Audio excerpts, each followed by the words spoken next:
A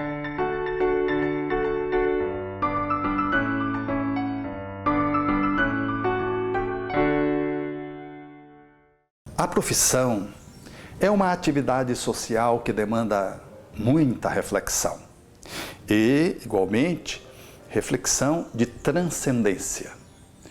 É que quando o espírito vai renascer, ele faz um plano reencarnatório e, habitualmente, ele inclui uma atividade profissional na qual ele deverá militar, atuar. Assim sendo, devemos considerar adequadamente de que filhos, alunos, aqueles que estão sob a nossa guarda, já trazem uma inclinação, uma tendência, e de que devem ser respeitadas quando elas se manifestam. Portanto, nós, enquanto pais ou professores, educadores, tutores, não devemos impingir a um filho ou a um aluno este ou aquele caminho que nos apraz, sem considerar que esse caminho deve ser uma escolha inalienável, intrínseca e individual do filho, do aluno. Porque é muito comum observarmos os pais quererem deixar herança para os filhos. Um gabinete, um escritório, um espaço comercial como herança para os filhos, com a melhor das boas intenções, sem considerar se os filhos têm ou não vocação para o desempenho daquela atividade profissional. Quantas vezes vemos profissionais fazendo uma análise para os alunos do mercado de trabalho, considerando tão somente o aspecto da rentabilidade econômica, sem fazer o contraponto e fundamental de avaliar qual é a vocação que vem daquele aluno ou daquele filho. Porque profissão é algo que deve ser consultado a partir da voz que vem da alma, que se chama vocação.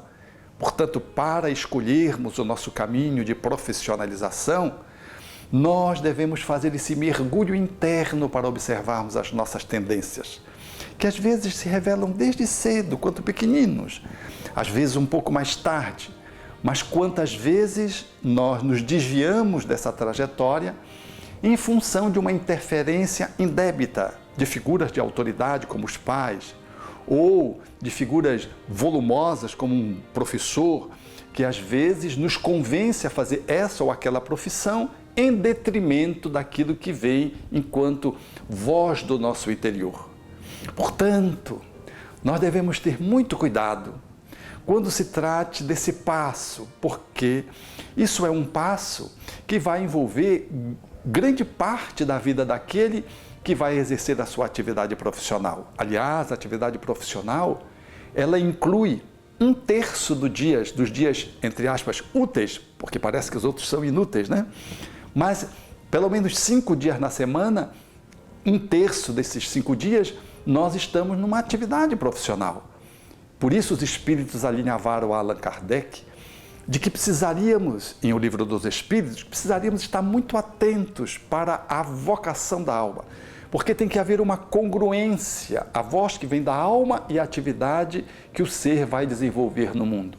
Se não houver o respeito a essa fluência que vem de dentro para fora, com uma correspondência interna, pode surgir conflitos. Os espíritos chegam a dizer mesmo que um operário que queira desenvolver uma atividade, por exemplo, da advocacia, ele será um péssimo advogado. E o inverso também se dá. Um excelente operário, um artesão, que queira desenvolver uma atividade que outra que não seja essa, também haverá desencontros. Portanto, não basta apenas uma profissão estar na moda, ser rentável. O mercado está francamente aberto. É necessário que o ser avalie o que vem da sua própria alma, considerando que ele vai atuar longo tempo da sua vida, vai dispensar um largo tempo da sua existência naquele mistério, naquela atividade. E não há coisa mais conflituosa, desassossegadora, infeliz, conflituosa, do que fazer algo que nós não gostamos, ou gostamos muito pouco, ou simplesmente estamos fazendo porque somos remunerados.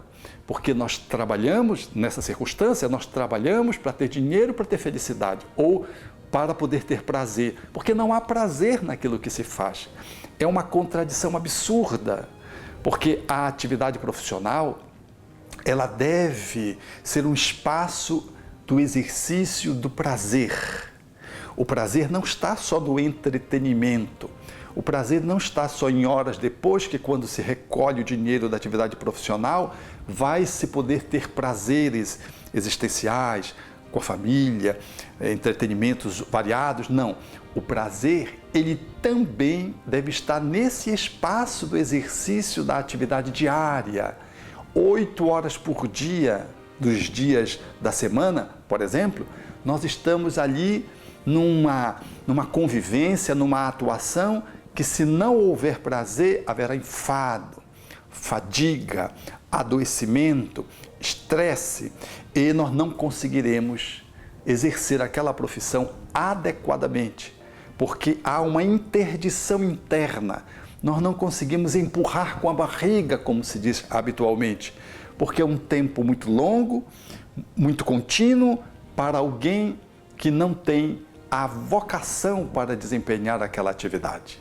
Desse modo, ouvir a voz que vem da alma e poder avaliar para qual ou quais atividades a nossa alma se inclina e que ela poderá desenvolver atividades que seja mais de uma, mas na qual ela se integra, é de bom tom para alguém que quer desempenhar uma atividade de sobrevivência, mas, sobretudo, uma atividade que lhe dê prazer e que ele possa colocar nessa atividade a sua grande contribuição para uma construção social coletiva na qual individualmente ele está inserido.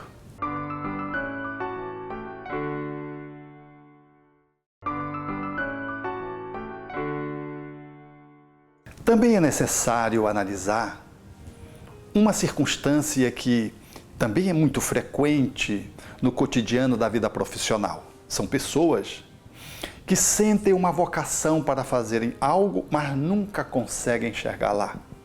Não conseguem efetivar, concretizar. A despeito de haver, por assim dizer, a chancela dos pais, dos professores, mas como que a vida corta, a vida impede. Há como que obstáculos que surgem naturalmente e que inviabilizam a pessoa de chegar aonde ela quer chegar. Circunstâncias como essas são também aprendizados primorosos para espíritos que habitualmente faliram naquela atividade. E a própria vida vem e interdita que ela possa desenvolver aquela atividade, na qual, se ela novamente pudesse chegar lá, talvez fracassasse, e inclina a pessoa para o desempenho de outras atividades, que não aquela que seria a sua escolha número 1. É de bom tom avaliar isso, notadamente quando há muita dor na alma, configurando um processo de reparação. É como se a vida estivesse nos ensinando a avaliar algo que nós fizemos mal. É como uma criança que brinca e quebra o brinquedo e o pai não lhe devolve o brinquedo imediatamente. Deixa-lhe a falta fazer com que a criança medite de que ela tem que respeitar o brinquedo que ela estragou. Assim somos aqueles que às vezes nos desviamos no exercício de uma profissão, maculamos a profissão, a nós mesmos e a coletividade, e a vida então nos impede. Como Jesus diria, nos arranca o olho, o membro, para que não percamos a existência inteira desempenhando algo que a nossa alma clama por desenvolver, mas de que o correr da existência não nos permite. A falta disso funciona para a alma como medida corretiva e ela se inclina naturalmente para um outro a fazer, que não é aquele que ela desejava em primeira instância. Quantas pessoas vivem essa ocorrência? E é de bom tom dizer, portanto, que quando não temos aquilo que desejaríamos fazer, nós precisamos efetivamente amar, exercitar o amor por aquilo que fazemos. Se não temos o que amamos, ou que desejaríamos exercer enquanto amor, vamos amar aquilo que dispomos. Esse exercício vai desempenhando competências novas na alma.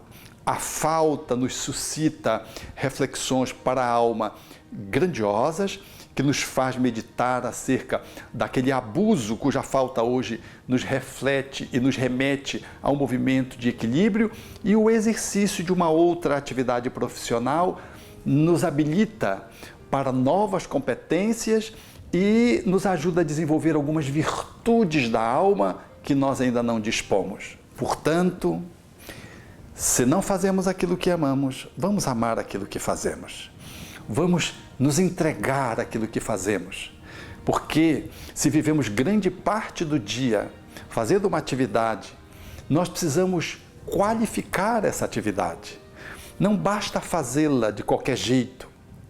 Se é um espaço onde eu habito por 8 horas por dia, durante 5 dias na semana, às vezes 6, eu devo criar um ambiente agradável nesse espaço. Porque é um espaço onde eu me demoro demoradamente, grande tempo, aonde eu me fixo na convivência com outras pessoas. Então eu vou investir, portanto, nesse espaço físico, mas não só no espaço físico, para além da atividade profissional, naquilo que é o próprio métier, que é o seu próprio foco. Portanto, para além da técnica, é necessário investir na emoção. Portanto, qualificar a nossa atividade profissional, dando o ensejo de podermos nos conectar com as pessoas que convivem conosco, de forma a criarmos um ambiente agradável, prazeroso, de cumplicidade, de apoio. Ou seja, fazermos daquele espaço profissional um espaço de interação afetiva e não apenas de um exercício de uma prática técnica, intelectiva ou mecânica pura e simples que diz respeito à profissão que exercemos.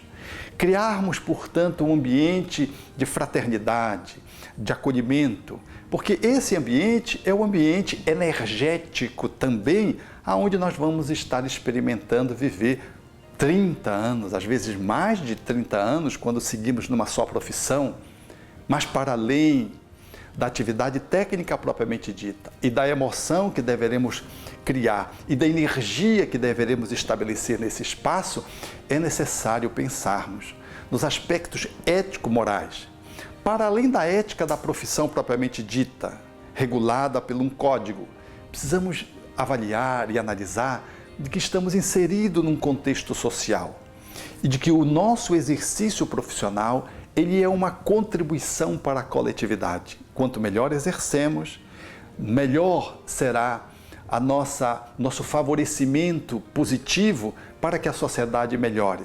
Seja no atendimento privado, seja no atendimento público, por exemplo, lidando com o público, ou mesmo lidando com processos onde a gente não faz o contato com o público, ali você está interferindo na vida de uma pessoa, na vida de uma família, na vida, portanto, por extensão, de uma coletividade inteira. A sua ação tem uma repercussão. Portanto, a atividade profissional, ela exige que possamos ir para além dos aspectos meramente qualificados como sendo aquilo que a nossa profissão exige. Ela exige que a gente se coloque como uma pessoa, como um espírito. Talvez não tenha sido por outra razão que Jesus chamou os discípulos, por exemplo, Pedro, para aprender a pescar almas e não só peixes, ou seja, além da atividade profissional, exercer uma atividade que lhe pudesse assegurar uma garantia de inserção social, de transformação social, da qual todos aqueles que somos profissionais temos necessariamente um compromisso com uma empresa, com uma atividade específica, mas a repercussão dela na comunidade aonde ela está inserida.